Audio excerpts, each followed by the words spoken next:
Lightning 135 minutes here into the 1 o'clock hour with local natives. Just had them in studio last week when they were in town for Ryman Auditorium. And right now we have Tegan and Sara in the Lightning 100 studio. Welcome. Hi, thank you. Happy to have you here on the show today. It's tonight. You're headlining Cannery Ballroom. They said we give away some tickets. Ooh. Doors are at 7. Show starts at 8. MercyLounge.com, TeganandSara.com if you want to get those in advance.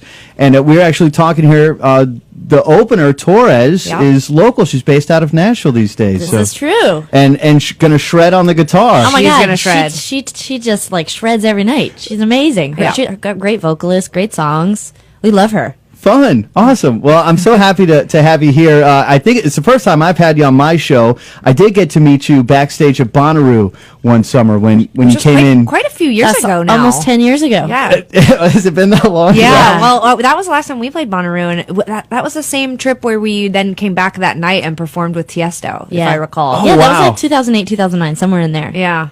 You haven't aged at all. Time flies. No, I have a little bit. I'm getting some gray hair. A little gray, but no wrinkles at all. Just no wrinkles. Good. Tegan and Sara. That's good because I just had another birthday, so it's starting to be like, oh my gosh. That's one of the things I realized that this is your 8th album that you've put out, so you must have been really young when you started this thing. That's we always point that out. Like we made probably 2, if not 3 records before most bands usually just put out their first record. We started right out of high school, so we were able to put together a budget and a team and make a record when we were 18 years old. So we were really on it, and but it's been great. It's been a nice ride. I'm glad we had time to develop and get to the place we are now. When I say 8 records, it feels like I'm saying 800 records because it does feel like a lot. But a few EPs in there too. They're all full length records. We really like. On top of the 8. Oh my God, I know, live recorers and DVDs. You definitely can't. We're part of the merchandising era. That's just like you can't like feel ashamed of it. There's a lot of emphasis on that, and I think especially now that the music industry is like a Titanic, just like it's like just the tip of the iceberg, we can see it. And I don't know how much longer we'll be selling things like records and DVDs and all of this kind of stuff. So I think for us, we've really enjoyed that era of creating things for people. But we had a really amazing fan base that wanted those things and was so cool. Like still to this day, it's like there's a desire from our core fan base to collect everything, and they still want it. They still physically want it. So I think Sara and I are, we're still in love with that part of our industry. The idea of a collection of songs, like, still resonates with us. But we also, we recognize that it may be the end of times for that. Right? Well, one of my favorite things is actually the physical copy, because you get to open it up and you wonder, is there anything in here? What am I going to find? Yeah. There's how about just lyrics? You have the lyrics, which I've always, my entire life, always known the wrong lyrics to songs. As I find out and I'm singing along and someone says, wait, what did you say? No, we still really appreciate it. We think of it as an art form. We still think of ourselves first and foremost as writers, right? So we've been developing our craft for 20 years. That's what we think, so. And kind of fun, here on your most recent album, Love You to Death, which came out this summer. One side you do have the lyrics, and the other side you have this beautiful photograph. Yep. And I look at it, you're identical twins, and then you're sitting here looking into a mirror, so it's kind of tripping. Thank you for appreciating that. Totally.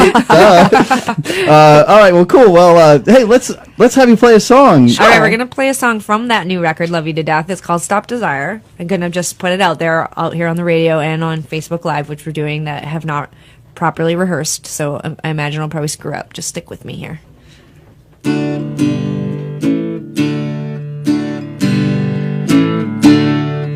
Can't deny I'm begging for attention, dropping in, hoping for some tension, getting tired of making all this racket, waiting on you to get your ass in gear. I didn't wanna be so invested. I played it cool and then I overdressed it. You were there, I was tired of this nonsense where you pretend you don't get me. Feel me, want me, like me, love me, need me tonight. You fuel for my fire, you You can't stop desire. Oh, oh, oh, oh, stop desire. Oh, oh, oh, I tried, but you feel through my fire. You can't stop desire. Oh, oh, oh, oh, stop desire. Oh, oh, oh, oh. In a minute I'll be hoping that you're outside. Another second you'll be walking on my wild side. You know I'm ready for anything to happen. Take this passion, turn it into action. Get me, feel me, want me, like me, love me, need me. Tonight you feel from my fire. You can't stop desire. Oh, oh, oh, oh, stop desire. Oh, oh, oh, I tried, but you feel through my fire. You can't stop desire. Oh, oh, oh, oh, stop desire. Oh, oh, oh, oh, right where I want you, back against the wall. Trust when I promise, never let you fall. You're right where I want you, back against the wall. You can trust me, I'll never let you fall. Tonight you feel for my fire. You can't stop desire. Oh, oh, oh, oh, stop desire. Oh, oh, oh, I've tried, but you feel through my fire. You can't stop desire. Oh, oh, oh, oh, stop desire. Oh, oh, oh, oh. Lightning 100 live in the ONErpm studio. That is Tegan and Sara. It's tonight. They are going to headline at Cannery Ballroom on tour with Torres, who is based out of Nashville, Tennessee. Doors are at 7. Show starts at 8. MercyLounge.com or TeganandSara.com for tickets. And we are going to give away a pair of them for you to have a chance to see this Grammy-nominated Canadian duo featuring the twin sisters, Tegan and Sara. You worked again with Greg Kurstin, producer, and I realized this, it's been 15 years. He put out a really cool record. Do you know what I'm going to say? Is it I don't know which one, Bird and the Bee or the Gay Guitar? Is that what okay? So Action Figure Party. Oh, okay. I don't know if it was something that's like totally under the radar, but it's one that I've kept in my collection all these years. Yeah, Gay Guitar. Yeah, Gay Guitar as well. I mean, Greg was one of those producers that often we've sort of kind of found our own path and have really taken very little instruction from record labels in terms of who to work with and what to do. But with Heartthrob, our last record, we did actually sort of open up the channels and said, like, to a lot of people in our world, who would you like us to try to work with in, make a pop record? And Greg Kurstin was on a bunch of people's lists, and based on, the fact that he had been in bands, he's toured with bands, he's been a musical director, he's produced bands, we felt he was a good bridge for us because we really did see ourselves coming from the indie rock world, and we're nervous about jumping straight into the pop world and not getting along with, that production style or that process. And because he'd sort of been from the world that we were, firmly planted in, he seemed like a good tour guide, and we love him. So we've made now 2 records with him, and I mean, we just absolutely adore him. I think he's a genius. Wow. Yeah, I think he really is a genius. I mean, he would be embarrassed and say that that's not true, but there's certainly something prodigious about his talent and the way that he can sort of jump from instruments. And for us, has sort of he's sort of ushered us into what I think is sort of a futuristic version of recording that really appeals to us. I know it doesn't appeal to the analog kind of old school folks, but for us, Tegan and I have really, even since we were like teenagers, always used recording as a way to hear ourselves and edit ourselves. And the process of recording in that way, almost purely digital is super attractive. So, he's just a great creative collaborator. We love him.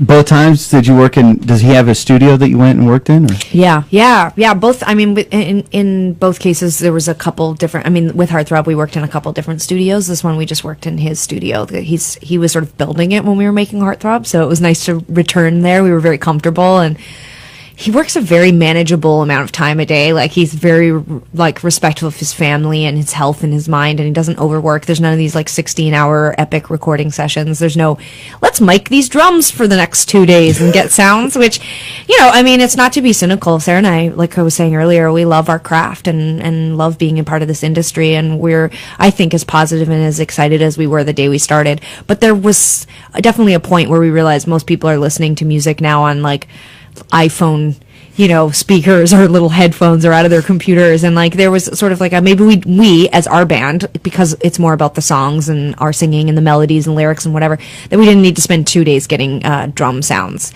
and in the end I think we end up finding sounds we really like. I mean, like Sara was saying, we use our demoing process as a way to sort of reflect back to us what we're doing, and I think we're able to sort of hone in on what we want before we even get into the studio, so we don't need to use as much time in the studio pulling our hair out, which has been really refreshing. And Greg has definitely ushered us into that era.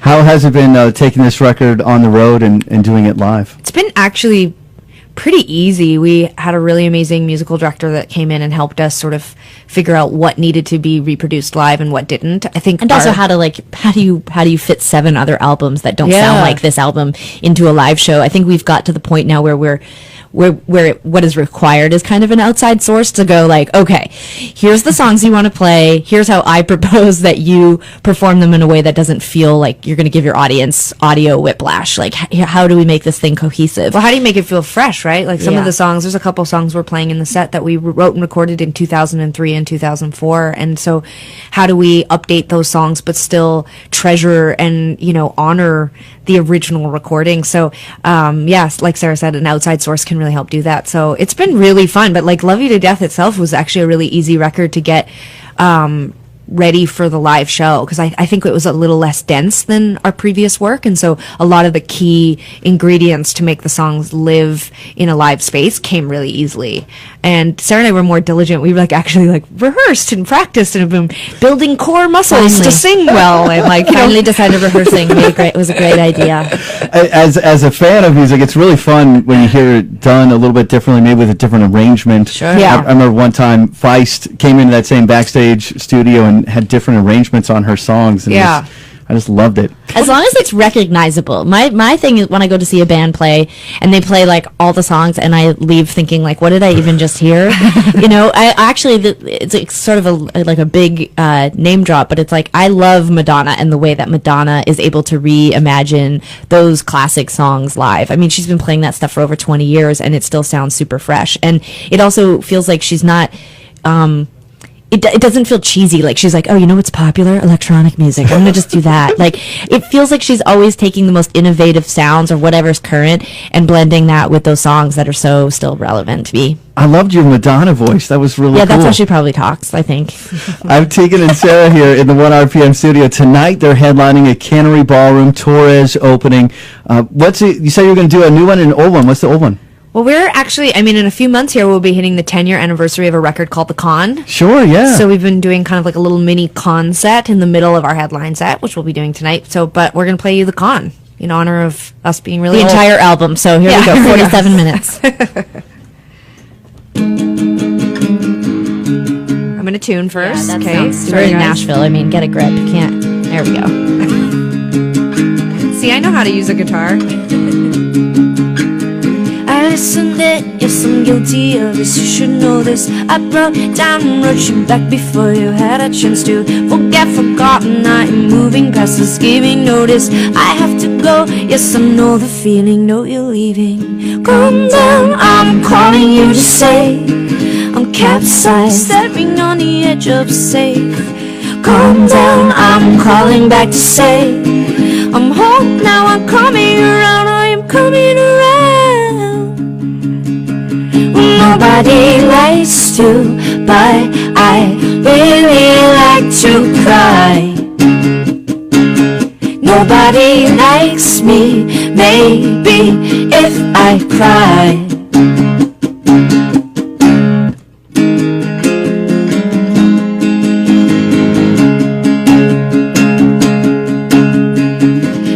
Your name, now listen, reasons, faint of heart, don't call me back. I imagine you, yes I was distant, not insistent. I followed suit and laid out on my back, imagine that. A million now, hours left to think of you and think of that. Calm down, I'm calling you to say I'm capsized, staring on the edge of safe. Calm down, I'm calling back to say I'm home now, I'm coming around, I am coming around. Nobody likes to, but I really like to cry. Nobody likes me, maybe if I cry.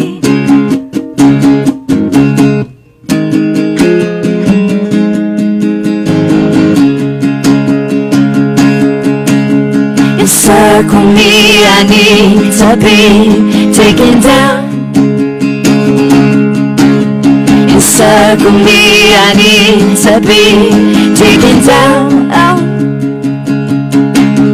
Encircle me, I need to be taken down.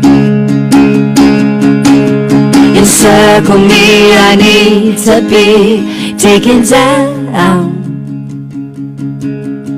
Nobody, nobody, nobody, nobody. Encircle me, I need to be taken down. Encircle me, I need to be taken down. Encircle me, I need to be taken down.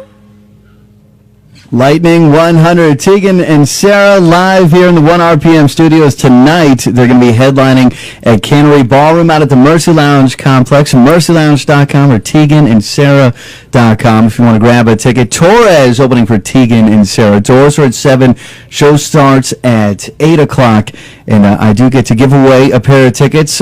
Before we let you leave, maybe we can have some fun here. This is what we call the lightning round. Okay. All right, and so this is where I ask you 5 different questions, and you just give us the first thing that pops in the head. Okay. Nice and easy, because you're back from tour, you open up your fridge, what's the first thing that you see? Oh, I know for sure what's in there. I know that the night before we left, I ordered some soup, and I just left it in this Tupperware, so like the leftovers, so I'm going to see that when I get home, which is sad. That was Tegan's boring answer. Mine is usually I get home from tour and there's molded bread and alcohol. Awesome. Okay, so this doesn't have to necessarily be your favorite album, but for whatever particular reason, what album do you think you've listened to the most? What album? I was just home and organizing. I had a minute, and I was organizing my vinyl collection, which was a gift from my stepdad. It's his original 70s and 80s vinyl collection, and I have a lot of Bruce Springsteen, and we grew up listening to Bruce Springsteen, so I'm going to say, like, we probably listened to Tunnel of Love thousands of times. I mean, every summer, over and over and over again. We would drive 10 hours to Vancouver. I knew every note. It was awesome. Nice. And I don't think I'll ever listen to anything as much as I listen to Smashing Pumpkins' Siamese Dream. Mm-hmm. Awesome. When I was in high school, my band, one of the songs we did was Today. So. Oh, yeah. Great song. Changed my life, that song. What year did you graduate high school? 1997. 97. Yeah. Okay. I was 95, so I was kind of close. So in that zone. Okay, so if you could be in a band, doesn't matter if the band still exists or not, what band would you like to be a member of? Oh my God, that's a good one. Right now, I feel like the people who I see online who look like they're just having the best time and well-deserved because they're the nicest people, 21 Pilots. Oh, so I would join up in a second. In fact, they have room. I mean, there's only 2 of them out there. I mean, take us. My oldest daughter has turned me into a fan. They're fantastic. I think I know all their songs. They're great. They're Great so guys, great. too. Just like the nicest people. It's always nice when you meet people and they're fantastic people, because then I feel like you root for them extra hard. Yeah. I don't know. That's a really tough one. I mean, I'm always obsessed with Robin, and It could be Robin's little sidekick. yeah, maybe she does a record where she's like, Robin featuring Sara. Love it. Let's hang out. Awesome. Okay, here's another one. If you could exist inside of a movie or TV show, what movie or TV show? All right, well, last night I watched the new season of Black Mirror, which is on Netflix. If no one here has checked it out, you should. I think it originally was like a BBC thing or something, but now it's a Netflix original. And What's it called? Tell me about it. it's called Black Mirror, and it's, you know, sort of like a look into the very near future. And it's usually related to technology. So there are these pretty, almost every episode feels incredibly depressing and awful about what the future is related to technology. But it's this season was, I mean, I've got a couple episodes left, but fantastic. Episode 4 in particular. I'm not going to ruin it for anyone, but the answer to the question is I would live inside that episode and that world and that vision of what the world could be. Black Mirror. Yeah. All right. Adding that to the list of things to binge watch. It's really fantastic. It's worth it. It's so great. Yeah. I mean, I don't know. I always sort of go back to one of the movies, like similar to your question about what have you listened to so much. I've probably watched my like go-to Sunday or like sad movie is Grosse Pointe Blank with John Cusack. Like I would just live in that world. It's like my go-to happy place. Like a hired contract killer. Yeah, he is. But he goes back to his He goes back and takes stock of his life through the lens of high school. I appreciate it. Yeah. Okay, one more. If you could go into the Matrix and download a skill, what skill would you want to have? Just nice and easy, just know it really well. God, Kung Fu. Yeah, I would probably, I mean, I'd want to be able to leap off tall buildings, like, you know. I have like as I've gotten older, a weird fear of heights or like falling. I dream about falling a lot, so I would like the ability to land safely. It's a tough one for me. I just don't understand. Am I supposed to be picking a superhero thing? Like I can like. No, you can learn Japanese. Oh yeah. Oh well, then I would just learn French. That's my Matrix skill. Awesome. Well, thank you so much for having fun with us in the station. Thanks for having us. Tegan and Sara, tonight they headline Cannery Ballroom. Torres is opening. She shreds. She's the best. That'll be happening at 8 o'clock. It did say it was an all-ages show. TeganandSara.com, MercyLounge.com, or be the third caller through right now if you want to get in to the show tonight at 615-777-5100. I didn't know tonight. Jim James, the voice of My Morning Jacket, returns to the concert stage November 23rd, Ryman Auditorium. One incredible night.